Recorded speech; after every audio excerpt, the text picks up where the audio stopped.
We, as a party, in November, no matter who wins, we are going to pull the plug on Grassley. The three Democrats vying to take on Senator Chuck Grassley in November gathered in Coralville on Friday to speak to the Johnson County Democrats.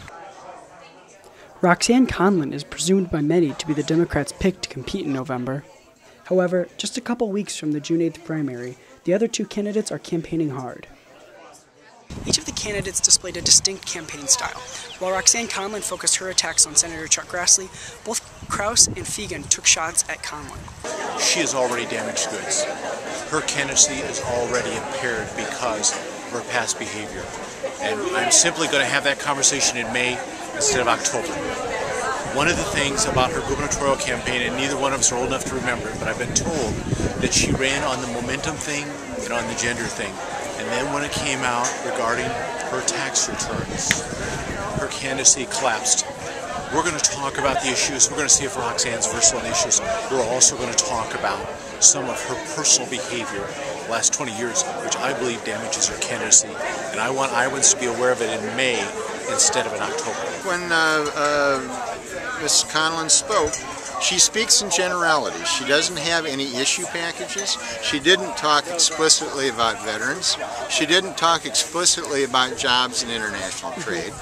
She didn't talk explicitly about getting out of Afghanistan. She had some general statements on I think it was on civil rights in a Senate race in Kentucky, and she is avoiding the issues, and that is her big mistake. She has avoided debates. We're having 3 panels, but we're having no formal debates. And what she is doing is she is weakening herself in a party that is built out of issue advocates. Conlin didn't draw many differences between her positions and the positions of the other Democrats in the race. Instead, she focused on her ability to beat Grassley in November.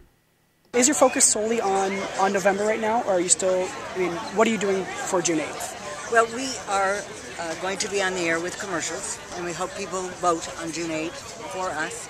And we are also doing some grassroots organizing. We've been doing that from the very beginning, and obviously it has had an enormous impact. That we have moved the needle like we have with nothing but grassroots organizing is, I think, pretty impressive and a testament to the best campaign staff anybody's ever assembled. No polling has been done comparing Conlin, Fiegen, and Krause. However, polls from KCCI-TV in Des Moines indicate Conlin has closed the gap between herself and Chuck Grassley. Earlier this month, statistics suggested she was just 9 points behind Grassley. Additionally, Conlin has a huge fundraising advantage over her primary opponents. At the end of March, the Conlin campaign reported having more than $1 million on hand. Both Fiegen and Krause had less than $1,000. But both the underdog candidates in this race say they're still viable. Both insist they have a good shot at beating Conlin in June. What we are doing is we are targeting our voters to come out by issue. And we're talking about issues like Afghanistan. We're talking about issues like jobs and international trade and NAFTA, and how NAFTA and the World Trade Organization are destroying the middle class in America. We're talking about financial regulation and the terrible things that Chuck Grassley has put in that bill that are a time bomb for our budget. And we are addressing those things specifically. And she is saying that she's going to go to Washington, D.C., and she's going to fix it. What's she going to fix? We haven't heard that yet. And until we have heard that and the people agree to it, I'm very much in the race, and I very much intend to win. One of the things I'm trying to present to the Democrats is a clear choice between somebody who is a recycled candidate that has a history of baggage and somebody who's a fresh face.